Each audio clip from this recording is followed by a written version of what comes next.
I want you to try something for me. Wherever you are right now, unless you're driving, please keep your eyes on the road, but if you can, just close your eyes for a second. Okay. Seriously, humor me.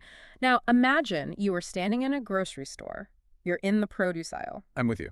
You reach out and pick up an orange. You know it's an orange because of the texture, the smell, but mainly, you can see it. Of course. But what if you couldn't? What if you had no concept of color visually? But wait, are we talking about standard color blindness here or something deeper? No, I'm talking about a completely different sensory experience. Imagine that when you pick up that orange, you hear a specific musical note. I hear it. You hear it, a sharp, high-pitched F sharp, maybe, and then you put it down and pick up a red apple, and the note drops to a deep, vibrating C. So you aren't seeing the fruit at all. Not in the way we think of seeing. You are hearing the light waves bouncing off of it. You're talking about Neil Harbison? I am. The man who hears color. It sounds like science fiction. I mean, it sounds like something out of a William Gibson novel. Yeah. But for Neil, this is just Tuesday. Exactly. Neil was born with achromatopsia. Complete color blindness. Total. His world is grayscale. It's like watching an old black and white movie 24/7. But back in 2004, which is basically the Stone Age in tech years, he decided he didn't want to accept that limitation. He wasn't content with his biological hardware. Not at all. He had a fiber optic sensor permanently implanted into his skull. And we should clarify for the listener, this isn't a hearing aid, it's an antenna. It literally curves over his forehead like an insect's feeler. Right, it's an eyeborg. That's what he calls it. This device detects light frequencies and translates them into vibrations on his skull. Through bone conduction. Through bone conduction. And his brain, and this is the crazy part, his brain learned to interpret those vibrations as sound. So a red face isn't red, it's a note. Right. He hears a red face, he hears a blue sky. It's a completely different sensory input for the same information. And because it's software, he isn't limited to the human visual spectrum. That's the part that really gets me. He can hear infrared. He can hear ultraviolet. He can hear if a bank alarm is going off because the motion sensors use infrared beams. It's a superpower. He has literally extended his sensory perception beyond the standard human package. And that brings us to the quote from him that stopped me in my tracks. He was asked what it feels like. Does it feel like he's carrying a tool, like holding a microphone or wearing glasses? Fair question. And he said, I don't feel like I'm using technology. I don't feel like I'm wearing technology. I feel like I am technology. Wow. That distinction is everything. Isn't it? It's the difference between holding a hammer and being the hammer. And that is the mission of this deep dive. Because we look at Neil and think, wow, look at that cyborg.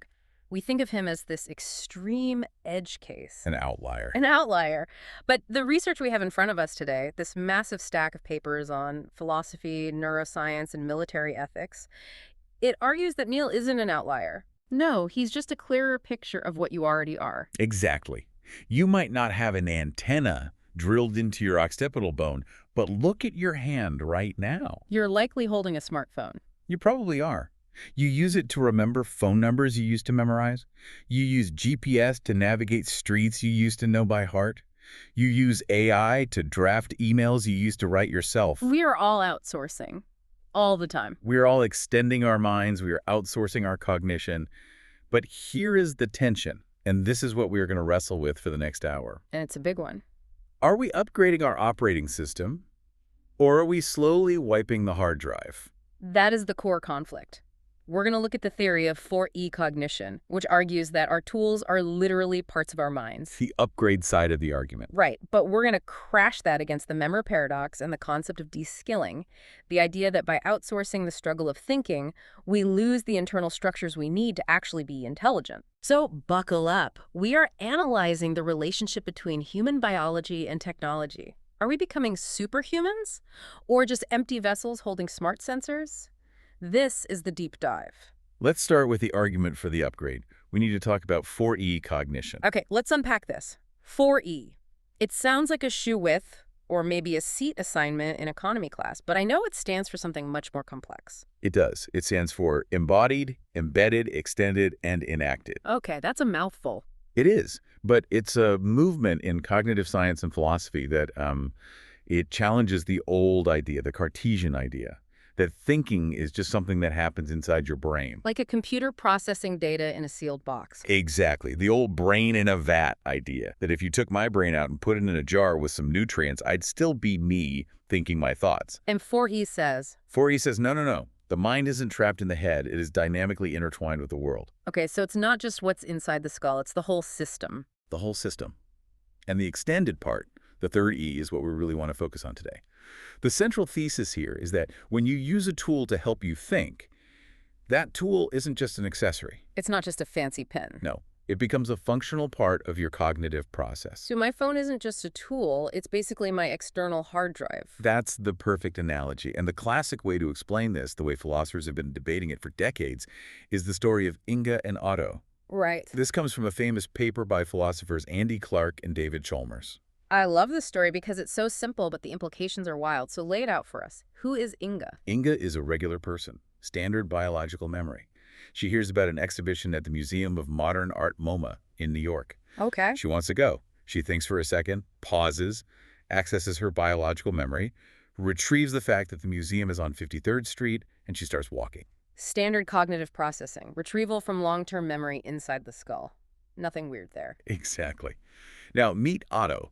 Otto has a mild form of Alzheimer's disease. So his internal memory isn't reliable. It's not. He Yeah. can't rely on his biological memory to store that address. So Otto has a system. He carries a thick notebook everywhere he goes. Okay, his external hard drive.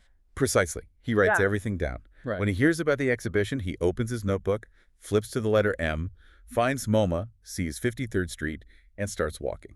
So Inga looks inside her head. Otto looks inside his notebook. Clark and Chalmers ask a simple question. Functionally, what is the difference? Well, hang on. There's a huge difference. One is inside, one is outside. Sure. If I steal Otto's notebook, he's helpless. You can't steal Inga's brain well, not without getting very messy. Fair point. But consider this. If you get hit in the head and get amnesia, or if you simply forget, you've lost that memory too, the vulnerability is there in both cases. It's just a different kind of vulnerability. One is physical theft, the other is biological failure. Exactly. Clark and Chalmers call this the parity principle. They argue that if the notebook functions like memory, if it provides the information when needed, reliably and accessibly, Then it is memory. it is memory. Just because one is made of neurons and the other is made of paper doesn't matter functionally. Otto's notebook is a part of his mind. And if we update that for today, a Time isn't carrying a notebook. No, of course not. He's carrying an iPhone. Exactly. And unlike the notebook, the iPhone is instant. It's searchable. It's indexed. In many ways, it's a better memory than Inga's brain. It doesn't forget. It doesn't misremember a detail because it was tired. It's a high-fidelity external memory system. And this isn't just philosophical musing. I was surprised to see in the research that this concept has actually reached the Supreme Court. It has. Yeah. Riley v. California in 2014, the court had to decide if police could search a smartphone without a warrant. Right, because usually if you get arrested, cops can search your pockets. Search incident to arrest. Yeah. They can look at your wallet, your cigarette pack, your physical diary even. They can search anything on your person. But the court decided a phone is different. It's very different. Chief Justice John Roberts argued that smartphones are now so pervasive and contain so much of our lives that they aren't just objects. What did he call them? He said a visitor from Mars might conclude they were an important feature of human anatomy. That is wild. The Supreme Court basically endorsed the extended mind thesis. He did. We are cyborgs by law. In a sense, yes. Yeah. Roberts recognized that searching a phone isn't like searching a wallet. It's like searching a mind. It contains the privacies of life. So the legal system is starting to catch up to the philosophy. The device is part of the person. Okay, so that's individual memory.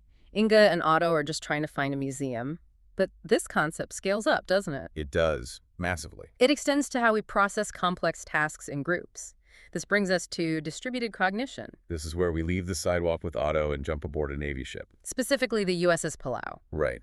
Edwin Hutchins did this fascinating anthropological study of navigation on a large Navy vessel. Now picture this. You're on the bridge. It's loud. It's chaotic. You have to navigate a massive steel beast into a harbor without hitting anything. It's a high-stakes environment, and it's not one captain standing at a wooden wheel doing geometry in his head. No way. It's a whole ecosystem. You have people using these specific tools, alidades, which are like telescope sights for taking bearings on landmarks. You have hoes, which are these weird one-armed protractors. You have charts. You have phone talkers relaying numbers. It sounds like a factory floor for navigation. That's a great way to put it. Hutchins argued that the cognition, the actual calculation of where is the ship, isn't happening in any single person's brain. So who knows where the ship is? Nobody. The captain doesn't know. The guy on the alley doesn't know. The plotter doesn't know. The knowledge exists across the system. It's emergent property. It is. It's the propagation of representational states across different media. So the thought is constructed. Yes. The alidate operator sees a tower, shouts a bearing. That voice travels to the talker. The talker relays it to the plotter. The plotter uses the HOE to draw a line on the chart. And suddenly, on the paper, an X marks the spot. And that's the location? The intelligence is in the interactions. Exactly. The mind, in this case, is the ship itself. The humans are just neurons in that larger brain. That's distributed cognition. But Hutchins also looked at the cockpit of an airplane, which I found even more relatable for the individual user. Yes, the speed bugs. I've seen these in photos. There are little plastic markers on the speedometer, right? On the airspeed indicator, yes. They are little movable markers, sometimes called bugs, because they look like little beetles crawling on the rim of the dial. So what's their purpose? Now, think about a pilot coming in for a landing. It's a high-stress environment. They need to maintain a specific speed based on the plane's weight and flap setting, let's say 140 knots. Okay, a critical number you can't forget. Exactly. So without the bug, the pilot has to keep remembering 140, 140, am I at 140? And that takes up mental energy. A lot of it. Oh. It takes up working memory, which is precious. So what do? Before the approach, they calculate the speed 140, and they physically slide the bug to the 140 mark on the dial. Ah, so now they don't have to remember the number. Exactly. They just have to fly the needle to the bug. They've turned a memory problem into a visual matching problem. Precisely. They have transformed a memory task, remember 140, Right. into a perceptual task match, these two shapes. The cockpit is remembering the speed for them. This sounds great, right? This is the perfect symbiotic relationship. It sounds like that. We're offloading the hard stuff to the environment so we can focus on flying or sailing. It sounds like a perfect partnership. This is the dogma of harmony kicking in. And that is exactly where we need to pump the brakes. Okay. Because this is where the critique starts. We have a paper here by Jesper Agard called 4E Cognition and the Dogma of Harmony. The dogma of harmony. It sounds like a bad indie band album, but I know it's a serious critique. Agard argues that the 4E literature, all this stuff about Inga, Otto, and the Navy ship, is way too optimistic. It's too rosy a picture. Way too rosy. It paints a picture of seamless integration. It assumes technology is this benign, helpful partner that just scaffolds our intelligence. But anyone who has ever doom-scrolled on Instagram for 2 hours when they meant to check the weather knows that's not true. Precisely. The relationship isn't always harmonious. No. Agard says we need to analyze antagonistic couplings. Antagonistic couplings. So when the tool works against you. Exactly. Sometimes the extension fights back. Relations are often conflictual. Technology isn't just a passive servant. It mediates our experience, and sometimes it reduces our agency. Here's where it gets really interesting for me, this idea of digital acrasia. Acrasia is an ancient Greek term. Plato and Aristotle talked about it. It means weakness of will. Right, acting against your better judgment. Exactly. You know you shouldn't eat the second slice of cake, but you do. And digital acrasia is when your device makes you do that, like phubbing. Phubbing, phone snubbing. A terrible word for a terrible habit. We've all done it.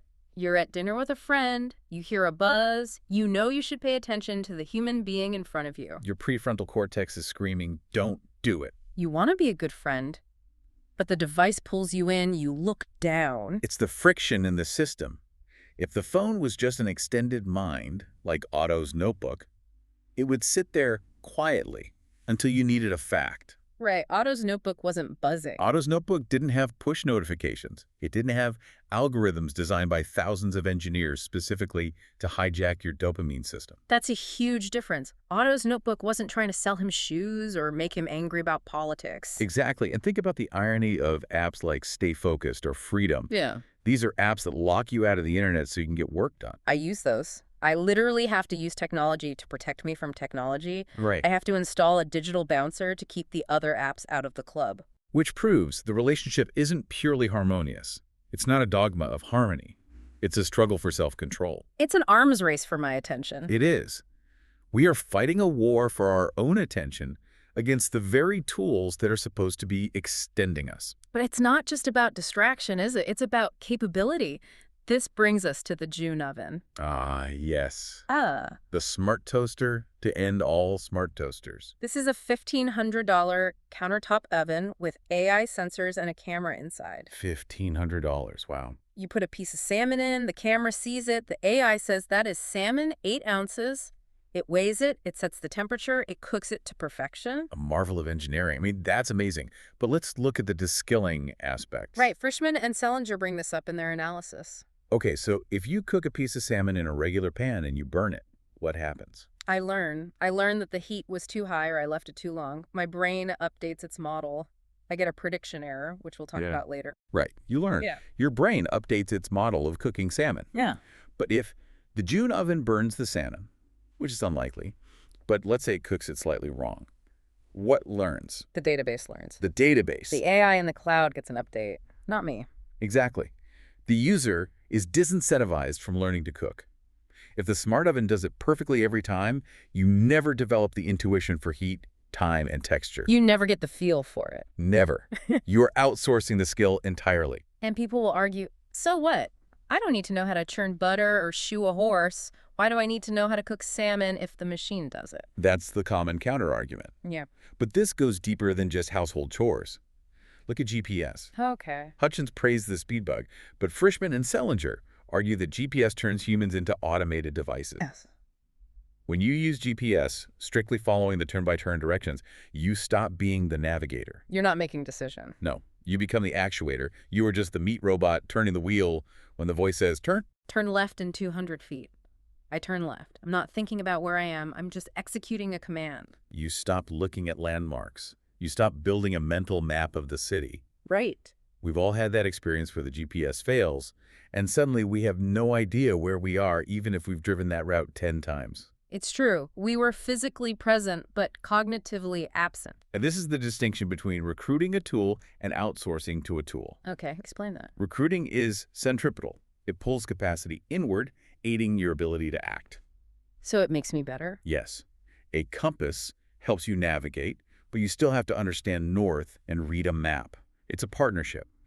Outsourcing is centrifugal. It pushes capacity outward, weakening your internal ability. So if the battery dies... If the battery dies, the person who recruited a compass can probably still figure out where north is by the sun. The person who outsourced to Google Maps is lost. This leads us directly into the biggest section on our research today. The memory paradox. This is the real heavyweight. Because the argument I always hear, and honestly the argument I've made is, why memorize facts when I have all the world's knowledge in my pocket? It's the most common refrain in modern education.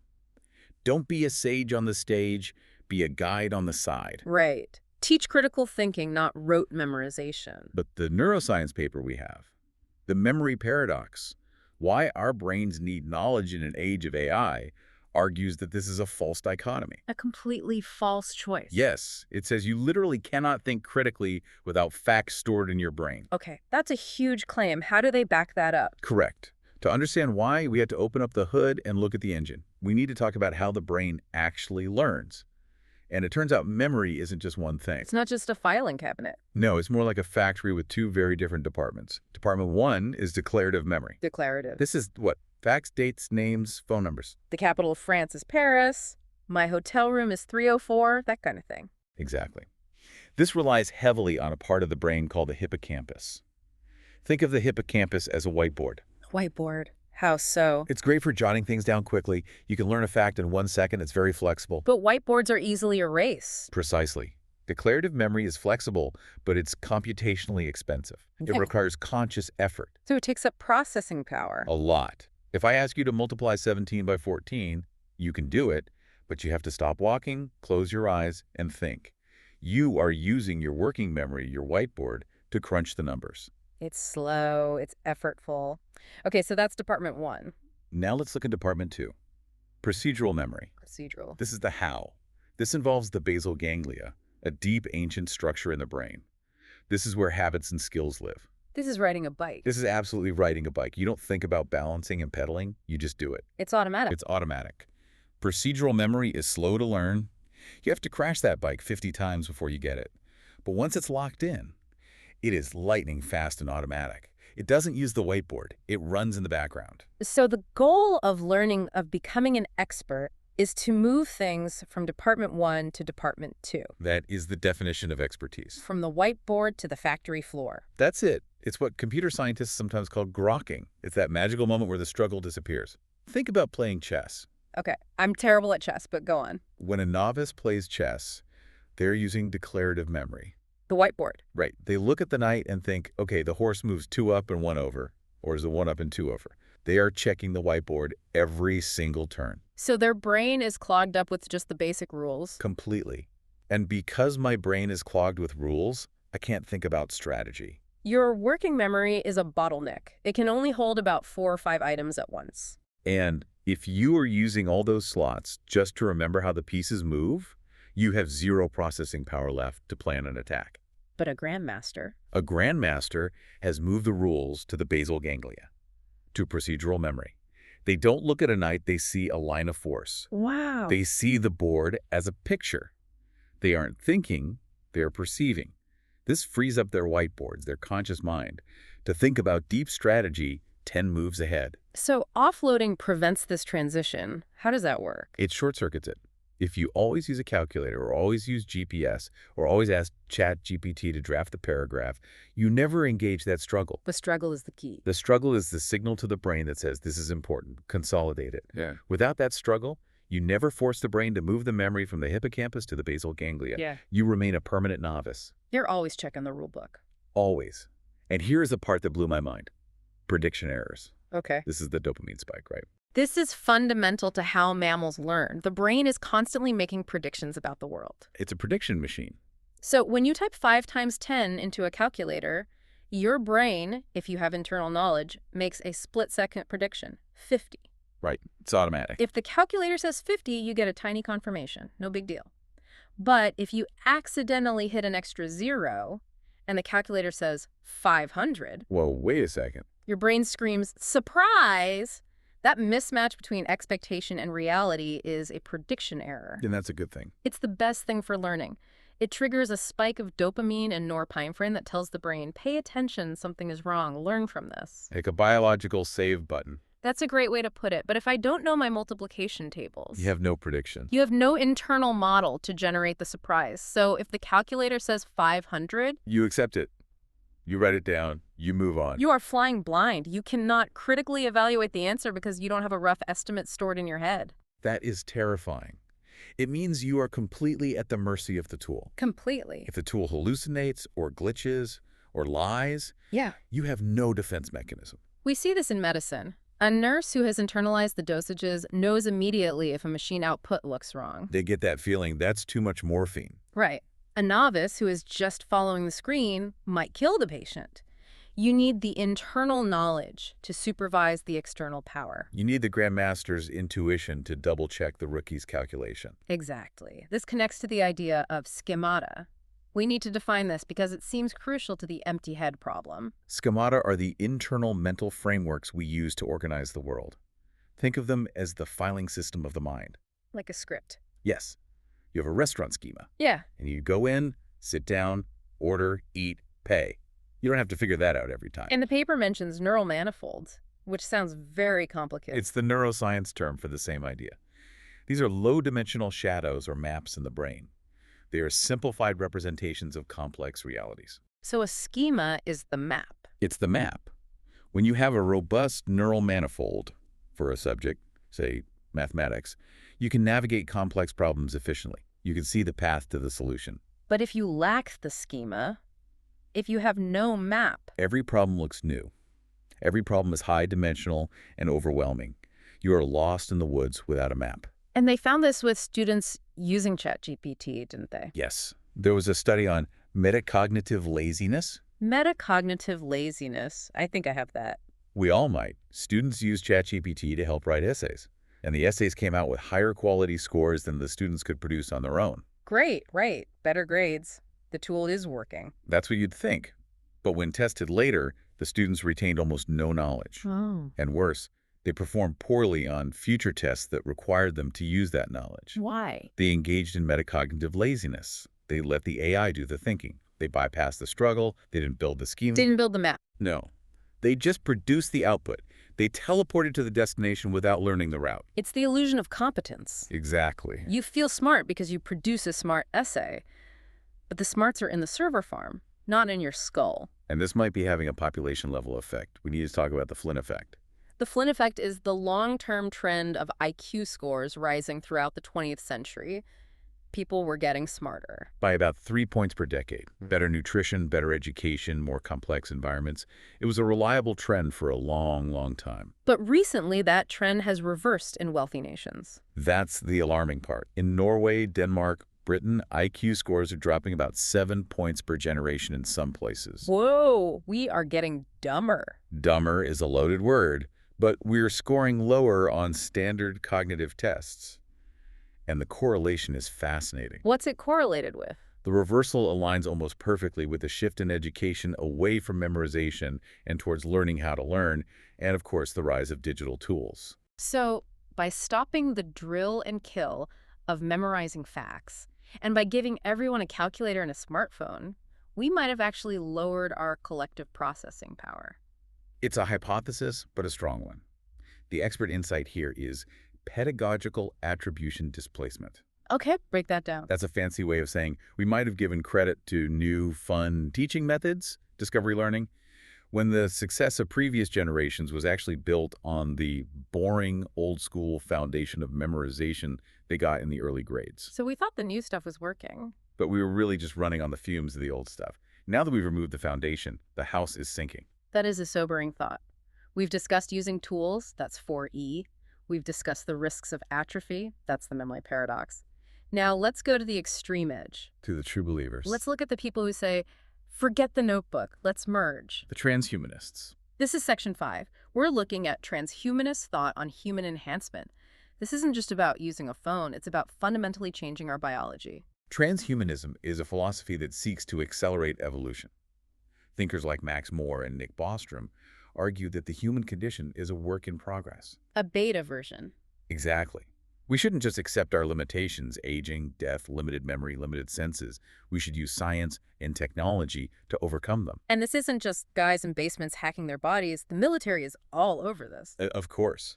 DARPA, the Defense Advanced Research Projects Agency, they're very interested in the fact that humans are the weakest link in warfare. We're the bug in the system. We get tired, we get scared, we forget things, we are slow. So they want to upgrade the soldier. They have a biological technologies office. They're looking at adaptation, replication, complexity. It's all about merging biology and machine. Some of the projects are wild. Advanced plant technologies, using plants as spies. That one is fascinating.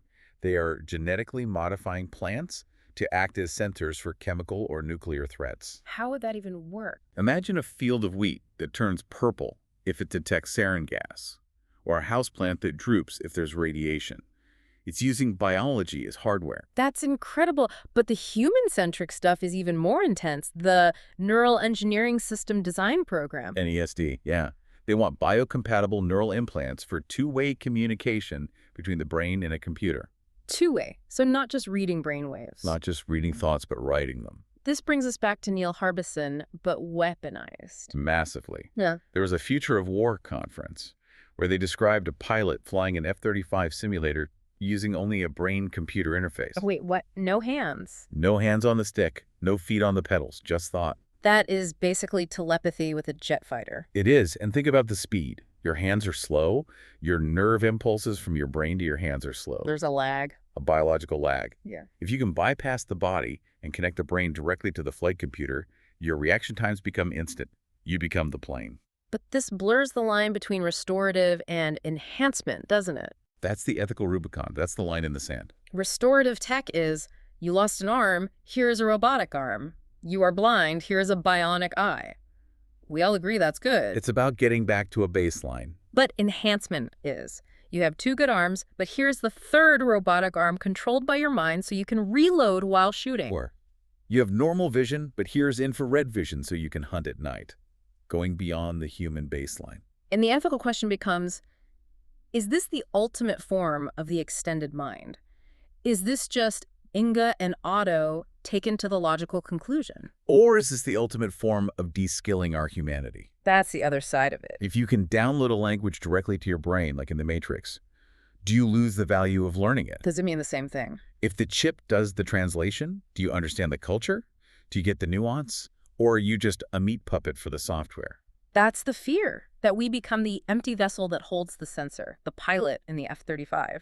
If the AI is doing the targeting and the AI is flying the plane and the neural link is processing the data, is the pilot flying, or is the pilot just a biological component in the machine's loop? It raises the question of agency.